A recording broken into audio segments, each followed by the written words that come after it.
नमस्कार दोस्तों, स्वागत है आपका परत दर परत व्यूज चैनल में। मैं हूं आपके साथ इंद्र मोहन शर्मा। आज सिलसिला कार्यक्रम में मुद्दा है गिरती हुई राजनीति। दिल्ली में विधानसभा के चुनाव होने वाले हैं। 5 फरवरी को मतदान होगा और 8 फरवरी को चुनाव परिणाम भी आ जाएगा। इस दिल्ली की राजनीति में दिल्ली को फतेह करने के लिए इस बार जहां आम आदमी पार्टी के नेता अरविंद केजरीवाल और दिल्ली के मुख्यमंत्री आतिशी पूरा जोहर लगाए हुए हैं कि फिर से राजनीति पे कब्जा कर दिल्ली पे कब्जा किया जाए, दिल्ली को फतेह किया जाए और अपनी आम आदमी पार्टी की सरकार फिर से बनाई जाए।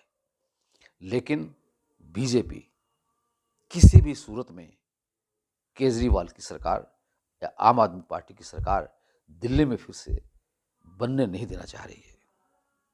वहीं इस बीच कांग्रेस भी पूरी तरह से किस्मत आजमा रही है कि फिर से कांग्रेस एक बार सत्ता में आकर दिल्ली पे राज करे। लेकिन इन सब के बीच जो दिल्ली की राजनीति का जो स्तर गिरता जा रहा है, इस कदर गिरता जा रहा है कि लगता है कि अब राजनीति में इस तरह की घटिया और ओछी बयानबाजी करने वालों पर नकेल कसी जानी चाहिए। चुनाव आयोग को इस पर संज्ञान लेना चाहिए। हालांकि चुनाव आयोग के मुख्य चुनाव आयुक्त राजीव कुमार ने इस पर चर्चा की है और उन्होंने निंदा भी की है, लेकिन उन्होंने हाथ खड़े कर दिए हैं कि वे इस मामले में फिलहाल कुछ नहीं कर सकते। क्यों नहीं कर सकते? ऐसा एक कानून बनाया जाना चाहिए कि अगर कोई गलत बयानबाजी करता है, आपत्तिजनक बयानबाजी करता है, तो उसको और वो चुनाव लड़ता है तो उसका चुनाव का जो उम्मीदवार होना है फार्म वो रद्द किया जाना चाहिए, उसका कैंडिडेचर रद्द किया जाना चाहिए। उसको किसी भी सूरत में कभी भी चुनाव के काबिल नहीं किया जाना चाहिए। आपको बता दें कि बीते दिनों जो कि बीजेपी के जो नेता हैं रमेश वधूड़ी, वो चुनाव लड़ना चाहते हैं दिल्ली से, और उन्होंने ये कहा है कि वो दिल्ली की सड़कें बीजेपी की सरकार आने पर प्रियंका गांधी की गालों की तरह से बना देंगे और दिल्ली के मुख्यमंत्री आतिशी के पिता के खिलाफ भी गलत बयानबाजी की। उस बयानबाजी को सुनकर आतिशी बहुत भावुक हो गई और वो एक किस्म से रो पड़ी कि वो किस तरह से घटिया स्तर की राजनीति का शिकार होती जा रही हैं। और हैरत की बात तो ये है कि बीजेपी के नेता ये कहते हैं कि लालू प्रसाद यादव ने भी एक बार कहा था कि वो ऐसी सड़कें बनवाएंगे कि जैसे हेमा मालिनी के गाले हों। क्या हो रहा है? लानत है ऐसी बयानबाजी करने वालों की और लानत है ऐसी ओछी बयानबाजी कर राजनीति करने वालों की। ये राजनीति का स्तर क्या इसी तरह से गिरता जाएगा?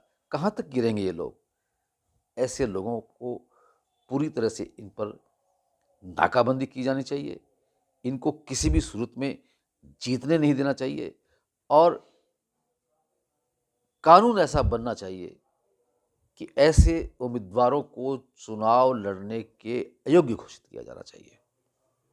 कभी भी वो अपनी ज़िंदगी में चुनाव न लड़ सकें, ऐसा सख्त कानून जब तक नहीं बनेगा तब तक ऐसी घटिया स्तर की बयानबाजी रुक नहीं सकेगी।